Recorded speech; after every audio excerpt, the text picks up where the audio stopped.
Pino with Commercial Brokers International, and I have a great guest today with one of our affiliate programs. It's Patrick Reynolds over at CrossPoint Commercial Real Estate. They are located in Covington, Kentucky, which is actually the Cincinnati MSA. A little bit larger MSA. He operates in both Kentucky as well as Ohio. And, I wanted to do a quick introduction, get to know who Patrick is, and also so you know exactly, put a face to the person that you're going to be referring all these deals over in that area too.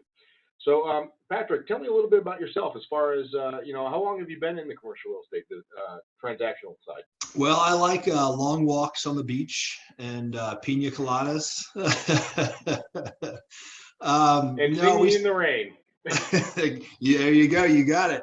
So I've been practicing real estate since '08. And so that was, we got in at kind of a scary time when things weren't the greatest, and we mustered through it and just kept going and going and going. And so actually next month, February of 2022, CrossPoint Commercial Real Estate Services will be 1 year old. We're having our first birthday. So we were fortunate enough to take some time to start out. We kind of started out in the brokerage arena. And then from there, I was recruited by to go to work for a developer out of Texas, and I was overseeing Dollar Generals and Caliber collisions all throughout the country. And so I'm married, 2 kids, and our kids are of the age where they still want to spend time with my wife and I. And so having to go out and look at real estate, kind of check on jobs all throughout the country was taking time away from our family. And so I turned to my wife, I said, call me crazy, but we've done the brokerage deal for 7 years, worked for a developer for 1.5 years. I feel like we can kind of do this. And so here we are. And it's been a really good year for us. We were fortunate enough to have the ability to leverage the relationships that we had over the years and kind of call on those, and in some regards kind of pick up where we left off. So yeah. Yep. No, completely understand quality of life with the family and everything else. And the nice part is, we opened up our own. I've been in the business now for 34 years. And but we opened up, Joe and I, my business partner, we opened up our company right before 2008, and in 2005, and we had a couple of great years to start off with, but then it hit. I can tell you that the people that went through that 2008, 2009, it was nothing I'd ever seen in my entire career, but you learned quite a bit from it. And so I think it was a great starting point, because you're starting, during some of the worst times. And if you can succeed at that point and really give service to your clients, you're really going to be able to push that forward a little bit more. So that's fantastic. Yeah, it's kind of funny you say that, George, because people would ask if I was crazy. You're going to open up a real estate firm in the middle of a pandemic. And I was like, look, we started during the great financial crisis. So I feel as if we could kind of learn and weather and grow from that, then we should be okay. And God willing, we have been. So we're very, very blessed, very fortunate for that. Yep, absolutely. And you know what? We're going to come back to that a little bit. I do want to get a little bit of information about your sub-market and kind of what's been happening with the pandemic and that, but I'm going to do that in a little bit later. One thing I did want to say is that, with your background in the development side and on the retail side, you're definitely, you're the company that you started, your full service brokerage company. But let me ask you, who are, if you had the perfect client right now that, let's say I had someone I wanted to refer out to Cincinnati or over in Covington, Kentucky, who would be the good client for you that kind of fits your wheelhouse?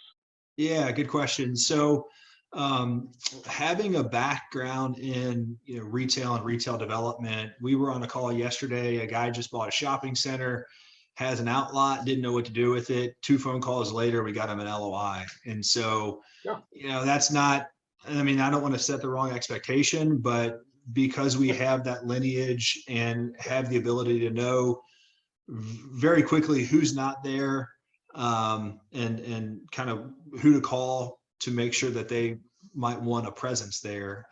We do a lot of investment sales. And so the fundamentals of underwriting the single bays or the junior boxes and how that all kind of builds on top of each other to bring a portfolio to market or bring an asset to market is helpful. So it has grown, it has evolved.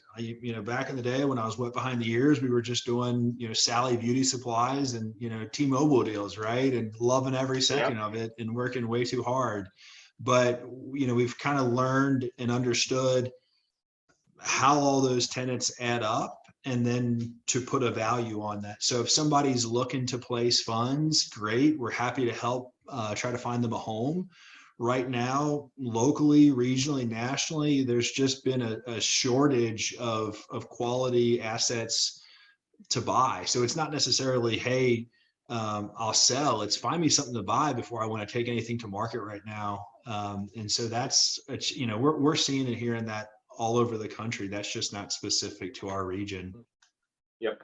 No, we're seeing that as well. And one thing I love what you said is kind of like with your background, you're actually able to add value to, quite a bit to investors, especially if they're newer investors coming in, because you can actually kind of formulate a complete investment horizon as far as, we're going to acquire this property, we're going to help you with repositioning it, bring in potential tenants, maybe add an out parcel.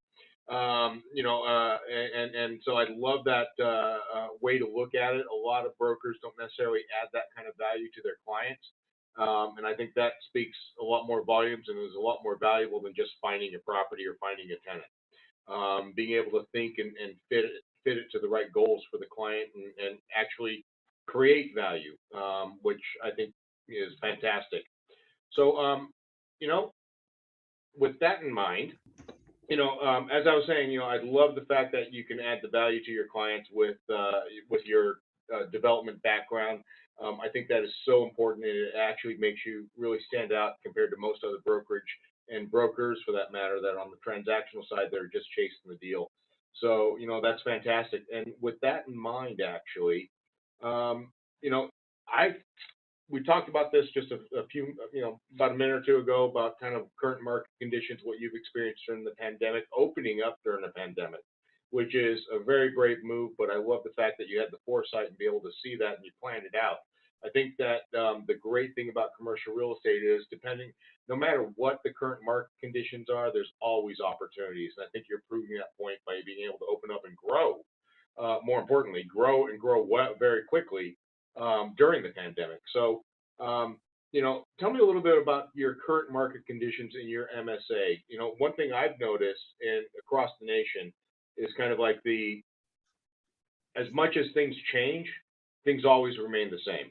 Things as we would go to conferences, and when you tell people where you're from, they would kind of scratch their head, they look at you funny, and they didn't really know where that was. So unless you were in LA or Chicago or Miami, they didn't know, they didn't care, and that was it. And so we were okay with that. It gave us the ability to pick things up locally here. It kind of being kind of a part of kind of a flyover of the country was great.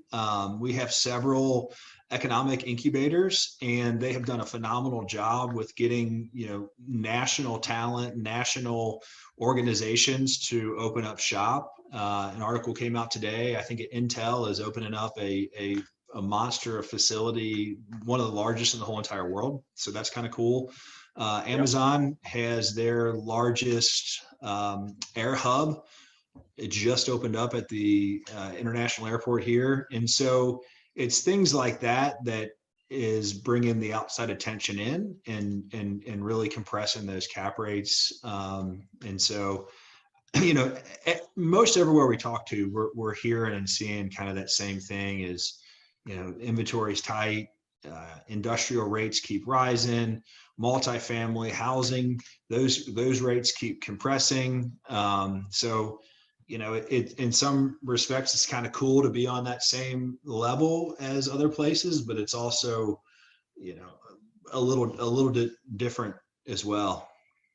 Yep, it probably creates a little bit more challenges trying to find the right, opportunities that you can really come into. And I think kind of seeing that a little bit across the nation. I think it's going to change a little bit this year. especially with interest rates going up and inflationary pressures. But you're absolutely right. I think, it's good to see that within the industry itself, all the interest and all the people that are coming in with investments and growth. So that's great. So I'm going to ask one final question. It's probably the most important. Sure. What's the best way for someone to reach you if they had a referral or had questions regarding your market? Our website has all of our contact information on it. It's pretty simple. It's crspt.com. You can email us, you can call us. We are pretty old fashioned in the respect we like to sit down, have a cup of coffee and learn and understand about your goals and how we can help you achieve them. So get out there and meet the people. Right. Well, we'll make sure that we put that on there and on here as well with some links, and look forward to working with you in the future as well. We'll see you in Hawaii real soon. Absolutely. Absolutely. I'll be there. All right. Thanks. Take care, Patrick, and thank you so much for joining us today. Appreciate it.